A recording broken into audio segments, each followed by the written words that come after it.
Welcome to the Charles Aris podcast. Our firm specializes in finding and placing executives who are qualified, available, and interested in enhancing your organization.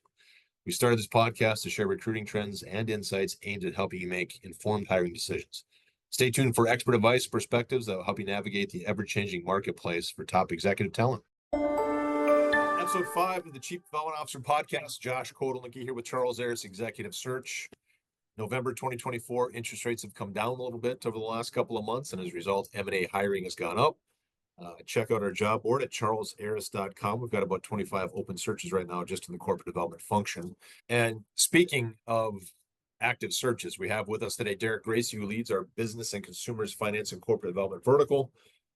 Derek is fantastic at his job. He's written over 30 searches this year alone so far, which is the most at our firm by far. So he created his job, but it's also a white hot sector, a lot of private equity dollars flowing into it. And Derek, say hello to all the corp devers out there, and let's let you introduce yourself. Thanks, Josh. Yeah, as Josh mentioned, I'm Derek Gracey. I lead our finance and corporate development business and consumer services practice here at Charles Aris. I've been here at our firm about 9 years. The majority of that time has been spent in and around the private equity world, focused exclusively at this point on private equity portfolio. In, as Josh mentioned, a really hot market. So we've seen a lot of active uptick in this space this year, even in kind of a down market. So happy to kind of talk through what we're seeing in the sector. Why don't we start with this, Derek? So why don't we just start by defining for the listeners, what does, as you define it, business and consumer services mean? What sectors specifically? Yeah, Josh, that's a good question. I mean, a lot of companies and firms may define this slightly differently, but generally speaking, how we think about it is services-oriented businesses that are either B2B or B2C in nature, specifically more of the blue-collar oriented businesses. Think things like HVAC, think things like lawn care, landscaping, pest control, roofing and construction, restoration. Obviously, those verticals, there's a lot of private equity roll up in those spaces today. But again, they could either be commercially oriented B2B or they could be residentially oriented B2C. So that's how we typically define it. You could kind of loosely have professional services and engineering, consulting, and things like that on the perimeter. But for our sake, we kind of think of it exclusively as that blue collar services businesses. And any idea why, or your thoughts on why those sectors are so hot the last 12 months? Yeah, there's a couple of things. I mean, one is just how fragmented these spaces are. This is a world that the owner operator is at the heart of this industry. So there are a lot of really small mom and pop shops in each of these verticals, each of these sub verticals that I kind of mentioned just as an example. So there's so much room for consolidation because of how fragmented these industries and these sub verticals are. The other piece to mention is, these are services businesses. So, they're not making or selling something per se. They are providing a service. While they're not necessarily deemed quote unquote essential services, maybe like some healthcare counterparts, but they're pretty important services and they tend to be more recession proof than some of their other industry counterparts. I mean, even if the industry's down, your HVAC breaks, you need to get that fixed. Your roof, you get a hole in your roof or a storm hits or something like that, you need to get that fixed. And so I think there's an element to these businesses that make them a little bit more resilient and less volatile than some of the other ones we see. Speaking as someone whose air conditioner broke last summer, I understand. 100% agree. The tough. What about, so in terms of the types of roles you work on right now, are you, again, over 30 job orders written just so far this year? What's the breakdown roughly for the listeners, VP versus manager, director, analyst? Talk to us about that.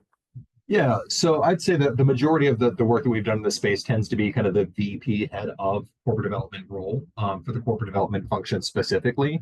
Roughly 75%, I would say, fall to that level. VP can be a lot of different shapes and sizes depending on the size of the business. Typically, the level of that head of M&A could vary, but I'd say 75% of our work falls into that bucket. And then the other 25% would be helping those individuals build their teams. Maybe that's a number 2 in a lead team. Maybe it's a number 3 in a much larger team. But I'd say generally speaking, 75-25 split. Thanks for listening to the Charles Aris podcast. If you're interested in accessing additional finance and corporate development insights, including industry-leading compensation reports, subscribe to our newsletter at the link in the description. Now back to the show.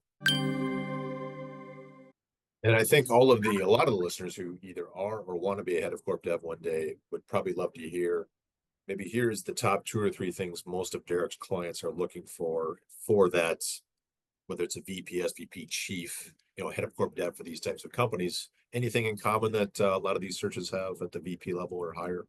Yeah, even when you get to the senior level, I mean, there's some common like building blocks that most clients are going to look for in a resume, and candidly, why they hire our firm to find the right person. First and foremost, I mean, that academy training early on can be really helpful, whether that's investment banking, whether that's transaction or advisory or deal advisory from one of the other kind of big four accounting type firms, or private equity. Kind of any combination of that sort of rigorous academy training on the quantitative side can be very helpful. That said, a lot of our clients are looking for someone who, especially at the head of level, especially head of M&A, chief development officer type person, they're looking for that individual's experience to skew toward in-house. So while the academy training is very important, not staying too long at one of those firms, not being necessarily, someone with 10 years of investment banking and 2 years of M&A. Not to say that person's not a good candidate, because they very well could be, but a lot of our clients are looking for someone who has spent more time on the inside than the outside. So on the inside, they're looking for someone who's been in high volume private equity environments, someone who knows how to do this, who this isn't their first rodeo and they're not necessarily stepping into this role, but they're kind of a proven entity. They've been there, done that. They know how this works, and they could jump in and add value day one and hit the ground running, because these companies, these firms aren't going to wait 6 or 8 months to start doing deals. They need someone that can hit the ground running immediately. What about in regard to that and follow up on that in terms of sourcing origination? That's in the healthcare world. Probably about half the searches we do, that's a heavy component and a needed competency. What about in the business services world? Yeah, I would say it's similar. I would say half is probably a good benchmark. In those situations where it's not needed, usually it's because either the private equity firm is playing a pretty active role in that, or they're leveraging appropriate resources. Maybe they have someone who's in purely a business development role. I've seen that in a couple of searches recently where they have like a tenured industry veteran who isn't necessarily an M&A person, but they are a business development expert guru. They're the ones out there kind of pounding the pavement, shaking hands and all of that. The head of M&A is going to lead everything else. But for a healthy majority of these searches, sourcing and business development on the front end is a either a requirement or a very strong nice to have, that this person could do that effectively. What about in regard to that remote versus hybrid versus on-site roles? What you've seen the last 12 months, what are you seeing from clients? What are their expectations on that? Yeah, while we've certainly seen, I think, an uptick the past several years in on-site roles. The reality is corporate development M&A is one of those that can be pretty effective remote. And so I'd say 75% of the work that we've done in that space has been remote or regionally remote. So in other words, hey, we don't care where this person sits as long as they're in the Southeast, because we're based in Atlanta or we're based in Charlotte or something like that. So the other 25% would be on site, but even the on site roles, it's less of a rigid, hard requirement for a lot of these corp dev roles, unless the team is entirely centralized in one office. Usually, this hire is able to sit wherever they want. All right, Derek, thanks so much for taking a couple minutes and coming on to discuss the state of the union in the consumer and business services vertical. For all the corp dev future chief development officers out there, we do have our year in corporate development compensation report coming out in January. And so look forward to that. Derek, if candidates or clients want to get in touch with you, how do they do that? Yeah, Josh, I'm pretty easy to find. You can find me on our website. You can find me on LinkedIn. Josh, I think you previously plugged our website, but it's www.charlesaris.com. And go to our team page. You can find me there. You can find my email there, but my email is derek.gracey@charlesaris.com. Awesome. Or you can find me on LinkedIn. Send me a note there. Happy to connect. Fantastic. All right, Corp Dev Nation. You heard them. Go to our website, charlesaris.com. Look for our off report. Have a great end of the year. Derek, thank you so much for coming on the podcast today.